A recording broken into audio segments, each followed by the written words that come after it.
Hello everyone, my name is Prashant and I welcome to all mathematics of Madhepura. चलिए आज हम BPSC TRE 4.0 के 3 बेहतरीन क्वेश्चन करने जा रहे हैं जो आपके स्क्रीन पर ये रहा। पहला क्वेश्चन डिटर्मिनेंट से लिए हैं बाबू। पहला क्वेश्चन आपके स्क्रीन पर है 2 3 4 1 मैट्रिक्स है 5 -2 -3 और 1। दो मैट्रिक्स आपको दिया हुआ और मल्टीप्लिकेशन में है और इसी के इक्विवेलेंट एक मैट्रिक्स है 1 -1 17 और लेम्डा। इस कंडीशन में आपको लेम्डा का वैल्यू याद करना है। सबसे पहले इस कंडीशन में दोनों मैट्रिक्स को मल्टीप्लाई करना पड़ेगा और उसके इक्वल कर देंगे और कॉरस्पॉन्डिंग एलिमेंट को जो है कंपेरिजन ऑफ मैट्रिक्स यहाँ निकल जाएगा। चलिए रो और कॉलम से करते हैं बाबू। पहला रो पहला कॉलम तो कितना हो जाएगा 5 दूना 10 माइनस कितना बाबू 9 हो जाएगा। मल्टीप्लिकेशन कीजिए -4 उसके बाद कितना हो जाएगा +3 हो जाएगा। यहाँ से चलिए 4 5 20 हो जाएगा माइनस कितना 3 हो जाएगा -8 हो जाएगा +1 हो जाएगा। इक्वल कर देंगे जो आपको मैट्रिक्स दिया हुआ इक्विवेलेंट इसके 1 -1 17 और लेम्डा दिया हुआ। अब देखिए यहाँ से इसका वैल्यू निकाल लीजिए आप। वैल्यू निकालिएगा तो 10 में से 9 गया तो 1 बचेगा, यहाँ -1, यहाँ 17 बच जाएगा बाबू और यहाँ -7 हो जाएगा।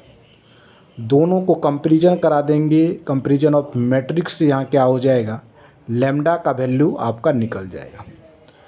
तो यहाँ से कंपेरिजन जब कराएंगे तो बाबू लेम्डा का वैल्यू कितना आ रहा है, लेम्डा बराबर आ रहा है -7 और -7 इस सवाल का राइट आंसर हो जाएगा।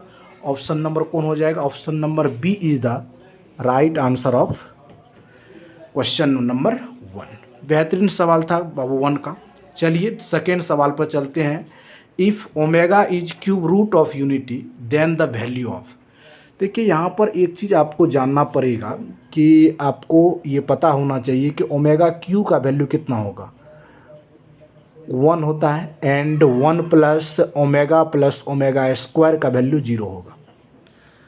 ये याद रखना पड़ेगा कि ओमेगा क्यू का वैल्यू कितना होगा 1 + ओमेगा स्क्वायर 0 होगा। तो इसको यदि हम z मान लेते हैं, मल्टीप्लाई कर लीजिए z, तो यहाँ से वैल्यू रखिए 1 + ओमेगा का वैल्यू कितना हो जाएगा -ओमेगा स्क्वायर -ओमेगा स्क्वायर। चलिए यहाँ से देखिए बाबू 1 + ओमेगा स्क्वायर का वैल्यू कितना हो जाएगा, उधर जाएगा तो लिख सकते हैं प्लस में 2 ओमेगा हो जाएगा। अच्छा से देखिए यहाँ प्लस, यहाँ से यदि यहाँ पर चलेंगे बाबू तो उस साइड क्या हो जाएगा ओमेगा आएगा। बेहतरीन तरह से देखिए, यहाँ से देख लीजिए आपको 1 + ओमेगा स्क्वायर 0 है, ठीक। इसका वैल्यू हमको निकालना बाबू। यदि सपोज कीजिए यहाँ से हम इधर इसको ओमेगा को ले जा रहे हैं तो -ओमेगा हो जाएगा। -ओमेगा बराबर कितना 1 + ओमेगा स्क्वायर, तो यहाँ हो जाएगा कितना W -ओमेगा और -ओमेगा हो जाएगा।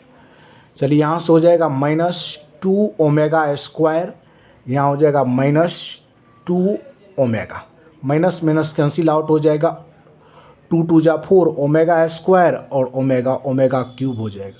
ओमेगा क्यू का वैल्यू 1 होता है बाबू। इस तरह से इसका आंसर 4 हो जाएगा। लेकिन देखेंगे किस ऑप्शन में 4 है। ए में 1 है, बी में 0, सी में 2, डी में मोर देन एवं। तो इसमें कोई भी ऑप्शन 4 नहीं है, इसीलिए आंसर नंबर ई हो जाएगा नन ऑफ दिस। आपको इस कंसेप्ट को याद रखना है कि ओमेगा क्यूब बराबर 1 और 1 + ओमेगा स्क्वायर 0 होता है। और इस पैटर्न पर बेहतरीन सवाल बनते हैं बाबू पीजीटी मैथ्स में, इसीलिए इस कंसेप्ट को ज़रूर याद रखेंगे। ये कॉम्प्लेक्स नंबर के बेहतरीन कंसेप्ट है। चलिए बाबू थर्ड एंड लास्ट क्वेश्चन की ओर हम मूव करते हैं बाबू। Find the equation of latus rectum of parabola x² = 44y। तो अब देखिए इसके इक्वेशन से कंपेरिजन करा दीजिए आप। इक्वेशन जानते हैं x² = 4ay होता है बाबू, और हम लोग जानते हैं 4ay = 44 दिया हुआ है, a बराबर कितना 11 हो जाएगा यहाँ से। लेकिन इक्वेशन ऑफ लेटेस्ट रेक्टम पूछ रहा है इक्वेशन ऑफ लेटस रेक्टम पूछ रहा है, लेटस रेक्टम। तो हम लोग जानते हैं y बराबर कितना बाबू a, तो y का वैल्यू कितना हो जाएगा 11 हो जाएगा, और 11 इस सवाल का क्या हो जाएगा राइट आंसर हो जाएगा। y बराबर 11 आपका इक्वेशन हो जाएगा बाबू। तो option number C is the right answer of given question. तो 3 हम लोग बेहतरीन क्वेश्चन किए हैं जो पीजीटी मैथ्स से पूछे जाते हैं। और इस तरह से वीडियो को एंड तक देखने के लिए थैंक यू सो मच। धन्यवाद। जय हिंद, जय भारत।